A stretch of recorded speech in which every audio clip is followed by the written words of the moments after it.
अरे काय काय लोक आपल्या आई बापाची सेवा करत नाहीत, सासू सासऱ्यांची सेवा करतात.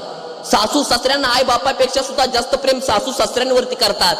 पण त्या लोकांना माझं एकच सांगणं आहे, अरे तुला आई बाप लांबचे वाटतात आणि सासू सासरे जवळचे वाटतात, पण आता जरा नीट माझं बोलणं ऐक. अरे लहान होता तू, लहान, तुला शाळेला पैसे फी भरायला पैसे कमी पडले.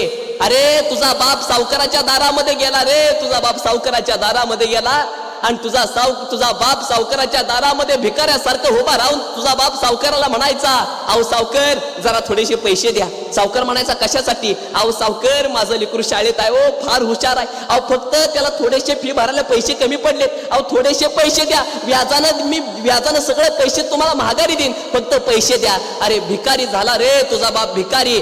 पैसे मागायला तुझा बाप सावकाराकडे गेला, तुझा सासरा गेला होता, तुझा बाप गेलता बाप.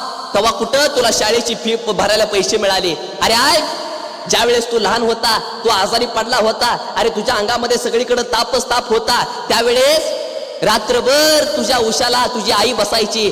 अरे ओल्या पडद्यानं तुझा अंग पुसायची, रात्रभर ती आई काळजी घ्यायची. तुझी सासू घेत होती का? सांग ना, तुझी सासू घेत होती?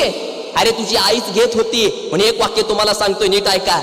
तुम्हाला ज्या आई वडिलांनी लहानाचं मोठं करून नोकरीला लावलं, त्या आई बापाने कधी तुम्हाला पगार विचारला नाही. हृदयाचं कान करून ऐका बरं. तुम्हाला ज्या आई वडिलांनी लहानाचं मोठं करून नोकरीला लावलं, त्या आई बापाने कधी तुम्हाला पगार विचारला नाही. पण तुम्ही ज्या सासू सासऱ्यांची सेवा करताय, त्या सासू सासऱ्यांनी पगार विचारल्याशिवाय त्यांनी त्यांची मुलगी त्यांनी तुम्हाला दिली नाही. ह्याच्याबद्दल तुमचं मत काय, तेवढं मला सांगा.